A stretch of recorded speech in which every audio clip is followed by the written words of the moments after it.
बहुत धन्यवाद। धन्यवाद। माननीय सदस्य श्री अखिलेश यादव जी।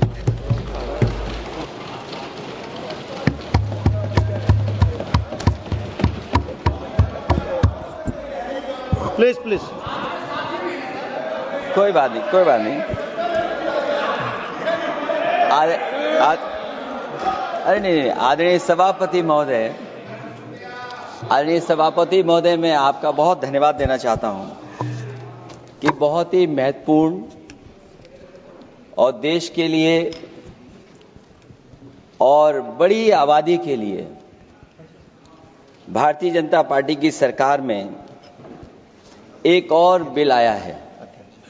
क्योंकि मेरे से पूर्व में जो हमारे साथी बोले हैं वो माननीय सदस्य हमारे साथ नहीं, लेकिन मैं उनके बहुत सारी बातों से सहमत हूं। और अध्यक्ष महोदय, मैं देख रहा हूं जो एक्स कांग्रेस वाले हैं वो ज्यादा बोल रहे हैं।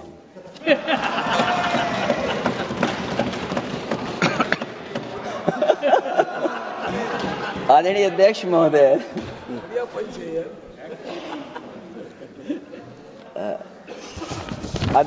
जो आज बिल पेश हुआ है, मैं हिंदी और अंग्रेजी को जो कुछ समझ सकता हूं वो यही मैं कह सकता हूं कि माननीय मंत्री जी ने ये कहा कि ये उम्मीद है। ये उम्मीद कैसे बना है, अंग्रेजी में भी मुझे समझ में नहीं आ रहा कि उम्मीद है, ये हिंदी में भी समझ में नहीं आ रहा कि ये उम्मीद है।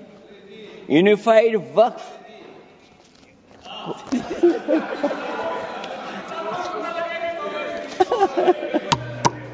अध्यक्ष महोदय, यूनिफाइड वक्फ मैनेजमेंट,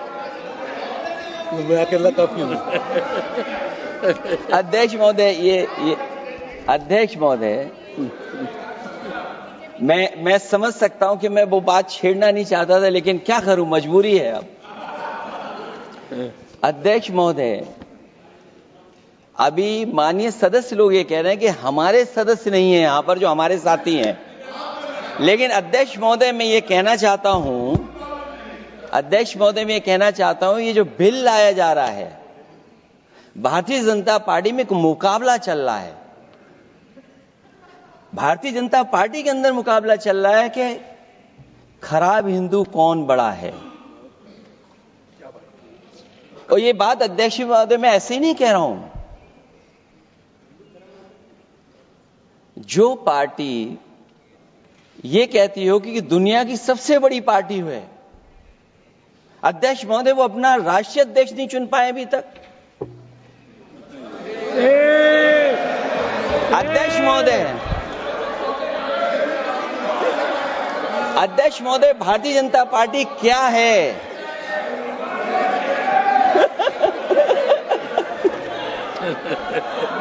जी, मैं अखिलेश जी ने बहुत हंसते हंसते कहा है, इसको हंसते हंसते जवाब देना।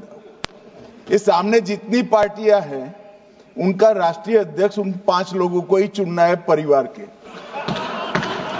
हमें माननीय अध्यक्ष जी करोड़ों सदस्यों में से 12-13 करोड़ सदस्य प्रक्रिया कर चुनना है तो देर लगती है। आपके यहां जरा भी देर नहीं लगेगी। मैं कह देता हूं अभी 25 साल तक आप अध्यक्ष हो जाओ, नहीं बदल सकता।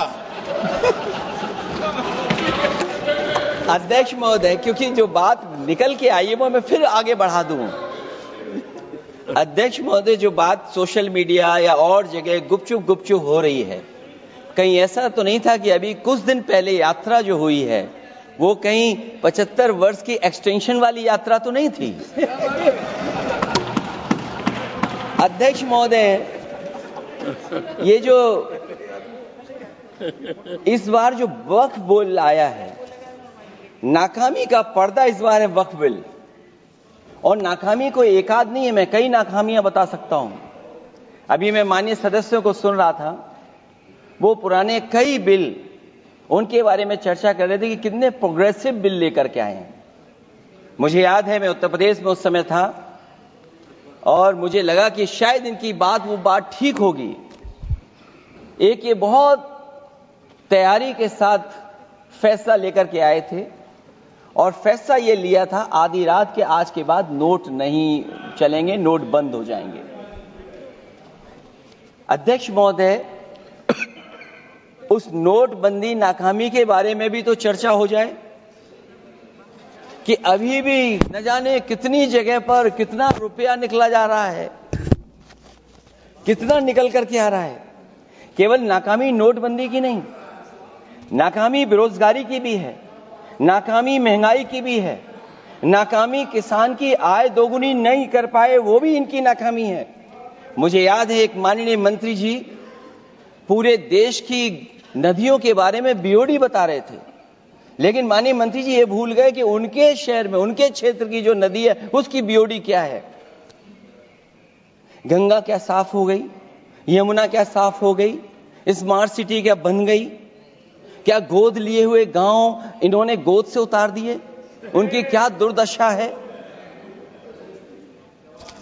इसलिए मैं कहना चाहता हूं, ये नाकामी का पर्दा इस बार वक्फ बिल बना है और सबसे बड़ी बात तो यह है कि जिसके लिए फैसला होना है उसकी बात को अहमियत न देना भी नाइंसाफी है। अध्यक्ष महोदय, नाकामी केवल यहां तक नहीं है और भारतीय जनता पार्टी क्या है, मैं केवल एक पुरानी घटना याद करता हूं। एक बार फैजाबाद अयोध्या में एक कार्यक्रम था, उसमें बड़ी तैयारी की गई थी और तैयारी के साथ कलाकार मुंबई से बुलाए गए थे। हो सकता है वो सहमति दिल्ली से ना रही हो, केवल लखनऊ की सहमति से हो रहा हो कार्यक्रम। और जब कार्यक्रम की पूरी तैयारी हो गई, भगवान श्री राम बनकर के कोई आ गया, लक्ष्मण बनकर के कोई आ गया, मां सीता भी बनकर के कोई आ गया, हनुमान जी और भगवान हनुमान भी बनकर के कोई आ गया। लेकिन जब लखनऊ से वो हेलीकॉप्टर उड़ा और अयोध्या पहुंचा तो सब लोग थे, लेकिन उसमें हनुमान नहीं थे। अध्यक्ष महोदय, मैं भारतीय जनता पार्टी के लोगों से कहूंगा कि जानकारी करिए कि आखिरकार भगवान श्री राम थे, लक्ष्मण थे, सीता थी, लेकिन हनुमान क्यों नहीं थे? हनुमान इसलिए नहीं थे, शायद उनकी जात या धर्म कुछ और था। अध्यक्ष महोदय, ये देश मिली जुली संस्कृति से चला है, कुछ हमने सीखा, कुछ उन्होंने सिखाया। और जो लोग ये कहते हैं कि हम सबको बराबरी का हक देते हैं, अभी कुछ दिन पहले ईद निकली है। अध्यक्ष महोदय, वो परंपरा रही है, न केवल मैं जाता हूं बल्कि कोई दल का नेता ऐसा नहीं न जाता हो उस कार्यक्रम में शामिल होने। भारतीय जनता पार्टी के जो मुख्यमंत्री, उप मुख्यमंत्री, वो भी जाते हैं, उप मुख्यमंत्री, सभी धर्मों के नेता आते हैं। लेकिन पता नहीं इस बार क्या साजिश थी, षड्यंत्र था कि वहां पर कुछ पाबंदी लगी हुई थी। अगर किसी कारण पाबंदी लगी हुई थी तो बात समझ में आती है, लेकिन जब जानकारी हुई है, किसी को नहीं पता था कि पाबंदी क्यों लगी है कि आप नहीं जा सकते वहां पर कार्यक्रम में शामिल होने। क्या यही भारत है, यही संविधान हमें रास्ता दिखाता है? अध्यक्ष महोदय, मंत्री जी बताएं हमें, वो खुद भी माइनॉरिटी हैं, भगवान बुद्ध के रास्ते पे चलते हैं। भगवान बुद्ध का रास्ता दूसरा है। हम आपको अपना मानते हैं तब भी जब आप हमारे बहुत सारे ग्रंथों को नहीं मानते, तब भी हम आपको अपना मानते हैं। आप हमारे पुराणों को नहीं मानते हैं, आप हमारे उपनिषदों को नहीं मानते हैं, लेकिन सोचिए, हम हिंदू वो लोग हैं जो आपको स्वीकार करते हैं और गले लगा करके चलते हैं। अब मैं दूसरे धर्म पे नहीं जाऊंगा, कोई नाराज हो सकता है। मैं दूसरे धर्म के बारे में नहीं जा सकता, मैं केवल यही बताता हूं। और मैं उत्तर प्रदेश में, अध्यक्ष जी, जहां से आता हूं, मैं अपमान नहीं कर रहा हूं, मैं सच बोल रहा हूं। और ये बिहार के चुनाव में जो आप कह रहे हैं कि महिलाओं को 2 मेंबर बना दिया, इस बार मैं भी देखूंगा आप आगे भारतीय जनता पार्टी कितनी महिला लोगों को टिकट देंगे वहां पर।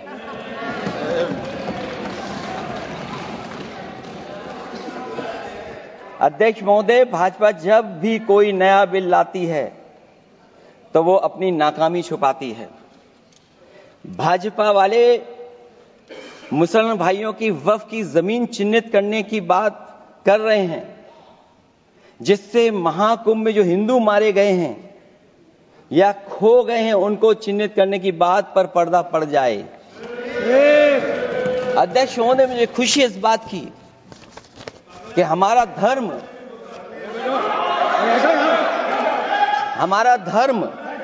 अध्यक्ष महोदय नहीं कुछ कहना चाहते हैं नहीं प्लीज, उनको अलाउ नहीं किया। अध्यक्ष महोदय, कुंभ में आस्था सबकी है, कोई ऐसा नहीं जिसकी आस्था ना हो। और कुंभ कोई पहली बार नहीं हो रहा था। ये भारतीय जनता पार्टी के लोगों ने ऐसा प्रचार किया कि 144 वर्षों के बाद पहली बार महाकुंभ होने जा रहा है और लोग निकल पड़े। सरकार ने कहा कि हमारी तैयारी 100 करोड़ की है।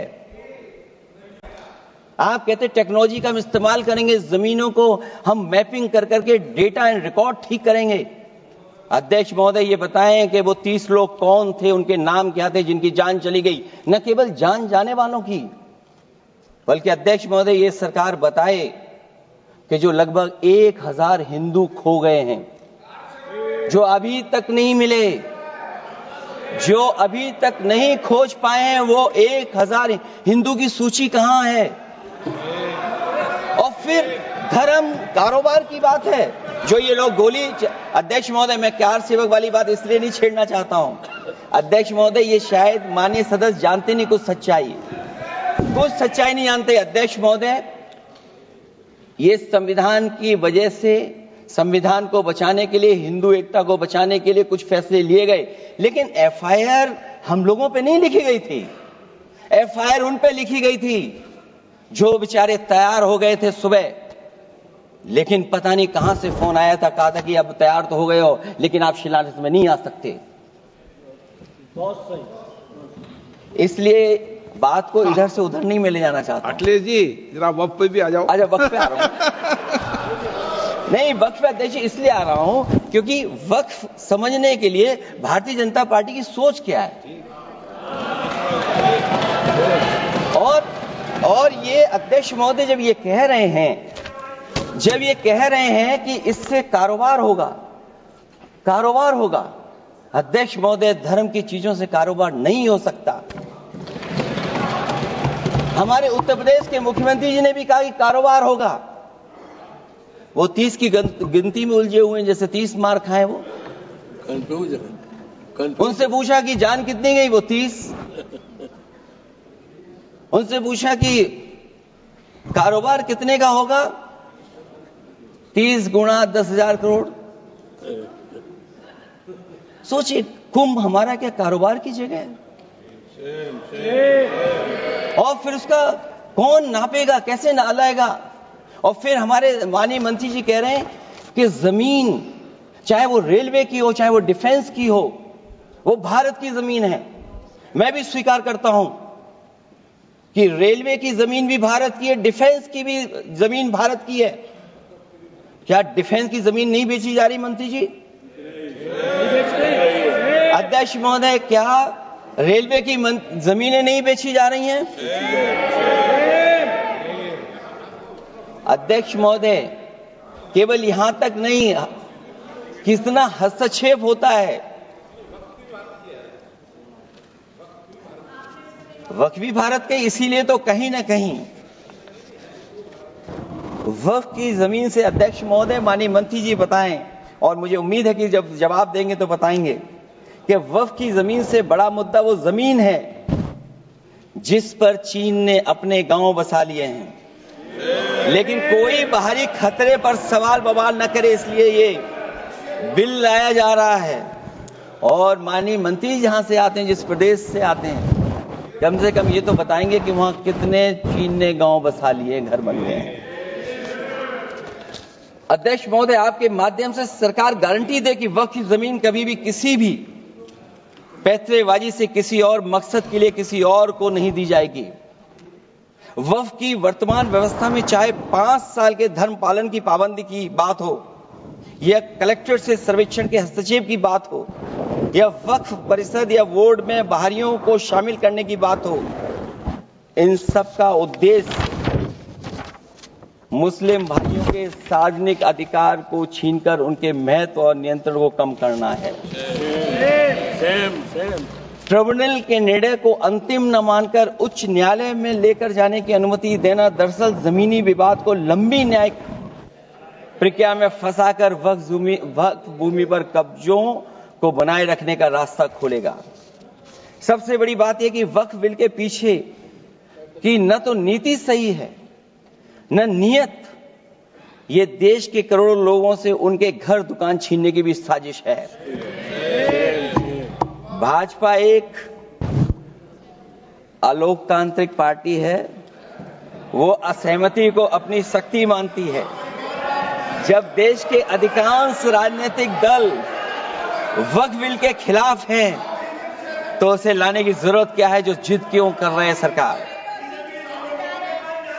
वक्फ बिल का लाना भाजपा की सियासी हट है। वक्फ बिल भाजपा की सांप्रदायिक राजनीति का नया रूप है। वो तो आपको काटेगा, और इसलिए काटेगा कि अध्यक्ष महोदय बाहर ये लिखते हैं सत्यमेव जयते, बाहर है लिखते सत्यमेव जयते, भाजपाई अंदर असत्य बात कहते। भाजपा वक्फ बिल लाकर अपने उन समर्थकों का तुष्टीकरण करना चाहती है जो भाजपा की आर्थिक नीति, महंगाई, बेरोजगारी, बेकारी और चौपट अर्थव्यवस्था से उसे छटक गए हैं। क्योंकि अध्यक्ष महोदय, जब से वोट में गिरावट आई है और खासकर उत्तर प्रदेश में भी, तब से भारतीय जनता पार्टी की कोशिश है कि अपना वोट कैसे संभाला जाए। ये वोट को संभालने के लिए बिल लाया गया है। भाजपा का लक्ष्य वक्फ की जमीनों पर है। इन जमीनों का नियंत्रण अपने हाथ में लेकर इन जमीनों को पिछले दरवाजे से अपने लोगों के हाथों में दे देना चाहती है। भाजपा चाहती है कि वक्फ बिल लाने से मुस्लिम समुदाय को लगे कि उन पर हक को मारा जा रहा है, वो उद्वेलित हों और भाजपा को ध्रुवीकरण की राजनीति करने का मौका मिल सके। क्योंकि अध्यक्ष महोदय, भाजपा का लक्ष्य यह है कि ध्रुवीकरण हो, क्योंकि वो जानते हैं कि ध्रुवीकरण जितना होगा उससे वो लाभ उठाने में आगे रहेंगे। तो ये वक्फ बिल जो लाया जा रहा है, वो अपनी वोट बैंक को संभालने के लिए और समाज को बांट करके ध्रुवीकरण करके राजनीतिक लाभ लेने के लिए लाया जा रहा है। और अगर इसके लिए नहीं लाया होता तो पहले से जो जितने फैसले लिए सरकार ने, क्या उससे देश और प्रदेश में कोई बड़ा बदलाव आ गया है? अगर स्मार्ट सिटी का बात करें तो कितनी स्मार्ट सिटी बन गई है आपकी? आपके नोटबंदी की वजह से न जाने कितना रुपया कहां निकल रहा है।